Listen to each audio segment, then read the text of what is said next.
जिनके वहाँ पर 4-4 मासियाँ काम करती थीं, 6 महीने में वापस। बड़ी बी को सारा काम खुद करना है, वॉशरूम से लेकर लॉन्ड्री, लॉन्ड्री से लेकर डिश वॉशिंग। मासियों की जो पली हुई हैं वो यहाँ पर ना आए। आप हाईली स्किल्ड हैं, आईटी से रिलेटेड हैं, हेल्थ केयर से रिलेटेड हैं, तो कनाडा अभी भी आपके लिए सुनहरा मौका है। आपको यहाँ पासपोर्ट मिल जाता है, आप आईटी के अंदर वो होते हैं, आपका पासपोर्ट हो जाता है, टीएन वीज़े पे नीचे चले जाएं बड़े भाई के पास, सिलिकॉन वैली की तरफ। तो जी वेयर गुड आफ्टरनून। एक गरम तरीन दोपहर, 31 डिग्री, फील लाइक 35। और अगर आप गाड़ी में बैठे हैं तो आपको पता लग जाता है। तो मैं कभी कभी सोचता हूँ कि हम भी उस मुल्क में रहे हैं, लाहौर हो जाए या कराची हो। सऊदीया में भी काफ़ी गर्मी में रहने का इत्तेफाक हुआ, दुबई में भी। तो अब एहसास होता है कि कितना मुश्किल और कितनी तकलीफ़ें ज़िंदगी होगी वहाँ समर में। और भाई जी साढ़ा विंटर ही चंगा। अब एहसास होता है कि विंटर वाकई विंटर है। एटलीस्ट जैकेट पहन के आप गाड़ी को हीटअप करते हैं और ठक करके गर्म हो जाता है। तो नहीं हो, चले leave this things on a side. तो ये वीडियो मैं बना रहा हूँ, अभी एक मेरे एक बड़े अच्छे सब्सक्राइबर हैं मिस्टर त्यागी, सुमित त्यागी। तो उनका भी एक कमेंट आया था कि क्या अभी भी कनाडा में आना बेहतर है। तो उसके ऊपर फिर मैंने स्क्रिप्ट लिखना शुरू किया। मैं गूगल पे गया, मैं सब जगह गया और प्रो एंड कॉन्स मैंने कनाडा के निकाले। एक आध मैंने यूट्यूब की वीडियो भी देखी, सम अप किया उसको 10 मिनट की वीडियो के अंदर। तो ये लें जी, कहानी ये आई है। आप तैयार रहें कि मैं स्क्रिप्ट जो मैंने लिखा है।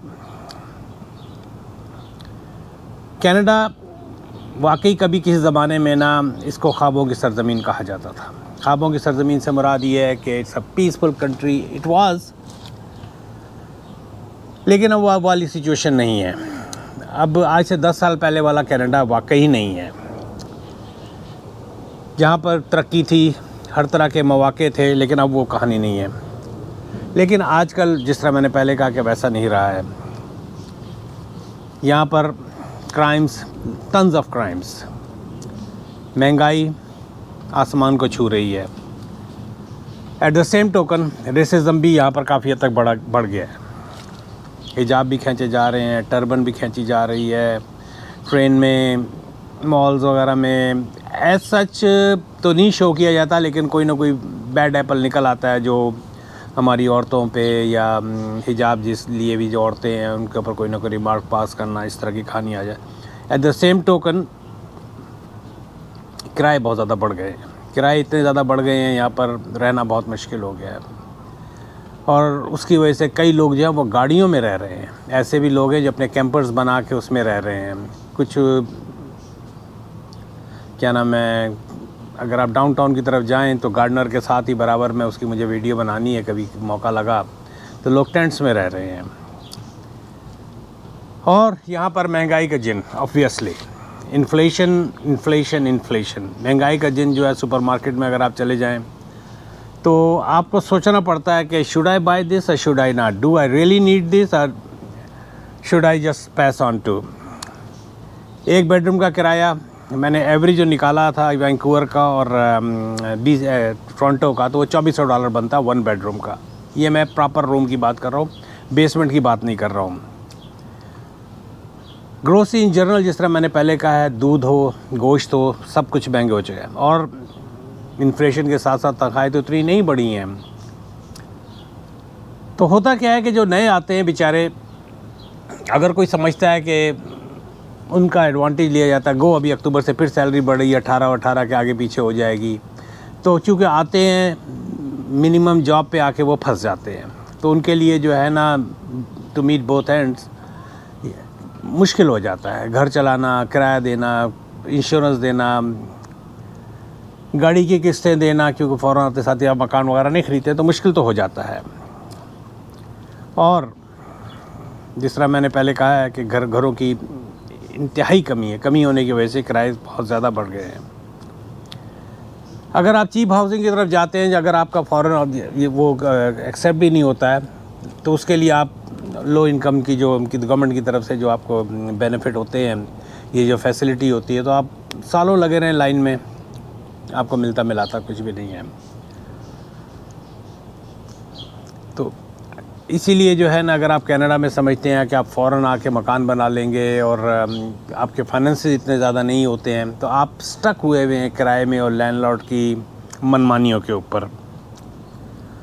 और रह गई बात ये कि जी इमिग्रेशन में और आपके टिकटॉक के ऊपर बेतहाशा रील्स चल रही होती हैं कि कनाडा आइए, आओ जी आओ, कनाडा में आओ, यहाँ पर हुनरमंद लोगों की और स्किल्ड लेबर की ज़रूरत है। तो इश्तहारों में तो होता है, लेकिन जब आप यहाँ आते हैं तो फिर ये थोड़ा सा शोर होगा। यहाँ पर सिसाडास करके है, सिसाडाइज कहते हैं इसको। ये समर में जो ये ख़ास तौर पे होता है। मैं मलेशिया में था, श्रीलंका में, जापान में, हर जगह जो है ये समर में जो इसकी ये मीटिंग कॉल होती है, तो ये पीछे से बैकग्राउंड में कभी कभी आपको बीच बीच में से आवाज़ आएगी। अच्छा, होता क्या है, जब आप वहाँ से डिग्री लेके आते हैं तो फ़ौरन आपको अपनी ट्रेड के अंदर जॉब नहीं मिलती है। उसके लिए फिर कैनेडियन एक्सपीरियंस की ज़रूरत पड़ जाती है। तो पहले मैंने जिस तरह कहा था कि नस्ल परस्ती का बढ़ता हुआ रुझान है। हिजाब वाली खातून पर आवाज़ें कसी जाना एक आम सा, जिसे कहते हैं ना, एक आम सा तासुर है यहाँ पर, एक आम सी प्रैक्टिस है। और जॉब हो, रोड हो, बसेस हो, malls, not in general but yes, south Asian हो जाएं या ब्लैक पीपल हो जाएं, उनके साथ डिस्क्रिमिनेशन वाला सलूक हो जाता है, इसमें कुछ है। और इसी तरह कुछ प्रोविंसेस के अंदर, ख़ास तौर पे आपके ये अल्बर्टा हो गया या बीसी हो गया या आपका अंटारियो के सर्टेन जगहों में आपको ठीक ठाक रेसिज्म का सामना करना पड़ता है। तो इन तमाम बातों के ऊपर क्या कनाडा में आना बेहतर है, गलत फ़ैसला है? I would say know still. अगर आप अपने पीछे मुल्क को देखें, पीछे मुल्क से मुराद ये है कि साउथ एशिया को देखें। यहाँ से रिवर्स इमिग्रेशन हो रही है। अभी मैं कल ही एक बंदे से बात कर रहा था, नहीं जी वो पहला वाला पंजाब नहीं रहा है, ये पहला वाला इंडिया नहीं रहा है, वहाँ भी ऐसे ही माहौल हैं, ऐसी ही चीज़ें हैं। क्या वो पोल्यूशन फ्री हो गया है? क्या रोड्स के ऊपर ट्रैफिक का एक आप कहीं भी जाते हैं, इंडिया हो या पाकिस्तान हो, जो एक पॉपुलेशन का वो है, एक रेगुलर और जेन्युइन फिनोमेना है, उसकी वजह से जो हर चीज़ डिले होती है वहाँ पर। स्कूलों में क्या वहाँ पर भत्ताखोरी नहीं होती है? जितने भी स्कूल, अच्छे किस्म के स्कूल है, डोनेशंस के नाम पे क्या चीज़ें नहीं ली जाती हैं? क्या आप उतने ही सुकून से सो सकते हैं इंडिया में और पाकिस्तान में? मैं इंडिया, पाकिस्तान, बांग्लादेश को एक ही उस पट्टी समझता हूँ, तो इसलिए कोई जो है ना इसको उस पर ना ले। यू ऑलवेज़ मेक श्योर कि डाका ना पड़ जाए, क्योंकि यहाँ से पाकिस्तान में जो लोग गए हैं, जिस तरह डाके वहाँ पड़ते हैं, जिस तरह हिसाब किताब होता है, पता है। Everybody knows. तो बाकी ऐसे भी लोग हैं जो 2-2, 3-3 दफ़ा गए पंजाब की तरफ, फिर वापस आ गए, आखिर में यहीं पर सेटल हो गए। तो क्या वजह है? यही वजह है ना, इसी वजह से वो वापस आ जाते हैं। यहाँ अभी भी आपको साफ़ सड़कें, फ्री एजुकेशन। अगर आप अच्छे स्कूल में किसी इंडिया या पाकिस्तान में अपने बच्चों को पढ़ाना चाहते हैं तो आप बिक जाएंगे। आम आदमी, गरीब आदमी तो सोच भी नहीं सकता। एक आम आदमी, ये वो मुल्क है जहाँ पर चाहे अमीर हो चाहे गरीब हो, वो एक ही ग्रोसरी स्टोर में जाता है। उनके बच्चे एक ही तरह के स्कूल में पढ़ते हैं। तो ये एक वाज़ेह फ़र्क यहाँ का अभी भी कह सकते हैं। वो जी हमारे इंडिया की तालीम जो है बहुत ज़बरदस्त है, होगी, बहुत अच्छे स्कूलों में बिल्कुल होगी, बस को चैलेंज नहीं करता हूँ, लेकिन यहाँ भी तालीम का जो मायार है इंटरनेशनल लेवल पे है। अच्छा, रह गई बात सेहत की, तो वो जी हमारे इंडिया में ये होता है कि पैसा फेंक तमाशा देख, लेकिन हर कोई जो उन महंगे हॉस्पिटल्स में नहीं जा सकता है। यहाँ थोड़ा सा डिले ज़रूर होता है हेल्थ के ऊपर, लेकिन यहाँ अभी भी अगर आपका सीरियस केस है, हार्ट से रिलेटेड कंडीशन है या कोई ऐसी कंडीशन, ओ यार खामोश हो जा, मिल जानी है, तानू मिल जाएगी, इन्हें खप पाई है पीछे। एनीहाउ, तो अभी भी यहाँ का जो वो है मेडिकल सिस्टम जो है वर्ल्ड रिनाउंड है। कैंसर से रिलेटेड जो जिस तरह की रिसर्च यहाँ पर होती हैं, उन मुल्कों में अभी भी नहीं होती। अभी भी कह सकते हैं कि पाकिस्तान के अंदर तो पता ही है, एक तो गुंडागर्दी होती है, एक पुलिस गर्दी है, और यकीनी बात है इसी तरह इंडिया के अंदर है। यहाँ फिर भी कानून की हुक्मरानी है। आप ज़रा 911 को कॉल करें। मेरा एक दफ़ा ब्रैम्पटन में मुझे याद है किराएदारों से वो ड्रंक थे और उनकी डेट थी, उन्होंने खाली नहीं किया था। I went there. मेरी बेवकूफ़ी है कि मैं 2-3 आदमियों के साथ चला गया, अपने भाई वगैरह के साथ, जबकि हमारी कोई ऐसी इंटेंशन नहीं थी कि हम वहाँ पर उनके साथ धक्का करेंगे। And they attacked on us within 5 minutes. वो हैवी ड्यूटी, सिर्फ हमने ये लफ्ज़ इस्तेमाल किया था कि they have some kind of मशैती टाइप के, और वो जो स्टेक कटर होता है इस तरह के उनके पास है। With in 5 to 15 minutes Swat car USA के अंदर होती है, उस तरह की गाड़ियों में 5 या 7 गाड़ियाँ आई।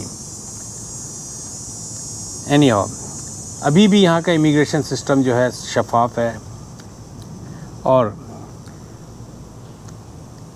अभी भी यहाँ का पासपोर्ट जो है, अगर आप यहाँ रह जाते हैं, अभी इसके ऊपर मैंने वीडियो बनाई थी, दुनिया के नंबर 8वें पायदान पे है। जब क्या इंडिया पाकिस्तान का पासपोर्ट, पाकिस्तान का वैसे ही 30-35 कंट्रीज़ में, इंडिया का शायद क्लोज टू 100 या 130 कंट्रीज़ में वीज़ा फ्री होगा अगर है। क्या हमारा क्या नाम है, यहाँ का अभी भी पासपोर्ट ताकतवर है। ये किन लोगों के लिए फ़ायदेमंद है ये भी मैं आपको बता दूं। यहाँ हर कोई जो कहता है कि जी कनाडा का वीज़ा दिला दो, कनाडा का वीज़ा, ये जो है अब जो मौजूदा सूरत हाल होगी, जो रिसेंट जो इमिग्रेशन का सिस्टम आ गया है, अगर आप हाईली स्किल्ड हैं, IT से रिलेटेड हैं, हेल्थ केयर से रिलेटेड हैं, तो कनाडा अभी भी आपके लिए सुनहरा मौका है। आपका यहाँ पासपोर्ट मिल जाता है, आप IT के अंदर वो होते हैं, आपका पासपोर्ट हो जाता है, TN वीज़े पे नीचे चले जाएँ बड़े भाई के पास, सिलिकॉन वैली की तरफ चले जाएँ। अगर आप शुरू के 1 या 2 साल काट सकते हैं यहाँ पर, आपके पास अच्छी सेविंग है, तो I will highly recommend come to Canada. और ये कहना कि जी वीज़ा मिल गया और बुल्ले बुल्ले, तो there is no such thing. First initial 3 to 5 years are the struggling years. If you use your savings, your skills, your time accordingly, proper तरीके से, तो आप यहाँ पर बहुत अच्छे तरीके से सेटल हो सकते हैं। तो आखिर में मैं यही कहूँगा जी, कनाडा अब भी एक अच्छा मुल्क है, लेकिन सिर्फ उनके लिए जो हकीकत जानकर यहाँ पर आते हैं, मुश्किल बर्दाश्त करके आगे बढ़ने का हौसला लेकर आते हैं, वरना यहाँ पर मायूसी मिलेगी। और इसी वजह से जो मम्मी डैडी टाइप के होते हैं, excuse my language, after 2 years they go back, और ना साढ़े वास्ते नहीं है। ऐसे भी लोगों को मैं जानता हूँ जिनके वहाँ पर 4-4 मासियाँ काम करती थीं, 6 महीने में वापस। बड़ी बी को सारा काम खुद करना है, वॉशरूम से लेकर लॉन्ड्री से लेकर डिश वॉशिंग, तो मासियों की जो पली हुई हैं वो यहाँ पर ना है। तो ये वियर क्या नाम है, कनाडा का थोड़ा सा एक लुबाब करके मैंने बनाया। अभी भी Canada is the heaven on earth. इधर से लगे तो आप मेरे देख लें, यहाँ से शायद आपको नज़र आ जाए। ये चलें आपको करीब से जाके दिखाता हूँ। 1-2 क्वेश्चन ऐसे भी आए कि जी आपके टमाटरों का क्या बना चाहिए। लो जी टमाटर साढ़े आ गए ने, और तेरी खैर हो जाए। मेरा कैमरा किधर जा रहा है, सॉरी भाई, मेरे हाथ से निकल रहा है। ये लें जी, टमाटर हो गए हैं मेरे, तैयार हो गए हैं, ज़बरदस्त हो गया है। मिर्चें शिर्चें कोई नहीं निकली हैं, गर्मी ठीक ठाक है, लेकिन पसीना आ गया है। लेकिन घर के अंदर में भी वीडियो बना सकता था। मेरी रोज़ ऑफ शेरन के भी फूल निकल आए हैं, बराबर से हाइडेंजिया भी निकल के मेरे पास आ रही है। ये देखें बियर में आपको ये एक अम्बल इस गर्मियों के अंदर, ये देखें मैंने सेटअप बनाया हुआ है। इवन मैंने इनको एग फूड भी दिया हुआ है। बहुत सारा मेरे पास बोरियों में पड़ा हुआ था जब किस ज़माने पर बर्ड्स होते थे। ये देखें ज़बरदस्त किस्म का हाई, ये उसके लिए ब्लू जेज़ और कार्डिनल के लिए उनको इस किस्म की फूड चाहिए होता है। और ये कैनरी का है। ये भी मेरे पास बोरियों की बोरियाँ, मेरे पास around I use to have around 200 birds. तो मेरे पास बोरियों की बोरियाँ जो है ना दाने की पड़ी हुई हैं। तो मैंने कहा चलें जी इनको खिलाते हैं। तो ये है वियर मेरी वीडियो तकरीबन 14 मिनट की इस वक्त हो रही है, काट कूट के भी 10-11 मिनट की हो जाएगी। तो अंदर क्योंकि घर के अंदर जो है वो लाइट का मसला हो रहा था, तो मैंने कहा थोड़ी सी गर्मी खा ली जाए। ये मैंने एक और चीज़ आपको दिखा देता हूँ। ये भी मैंने ये किया है, ये सेट कर लिए हैं पौधे। इस गर्मियों में मैंने ये इस तरह करके हैंगिंग बास्केट लगा दी हैं। ये मेरा कमरा जो है विंटर में पौधों के लिए होता है, क्योंकि विंटर में ये जो है ना कमरा जो मैंने बनाया था बेसिकली, लेकिन हीटिंग के लिए मुझे बहुत कुछ करना पड़ेगा। तो ये किस्म का प्लांट्स के लिए बन गया इस सेंस में, जिसमें मैं प्लांटेशन वगैरह करता हूँ। तो चलें व्यूअर, मैं वीडियो तो चलती रहेगी इस तरह। मिलते हैं एक ब्रेक के बाद। Like always request, please subscribe my channel. मिलते हैं एक ब्रेक के बाद।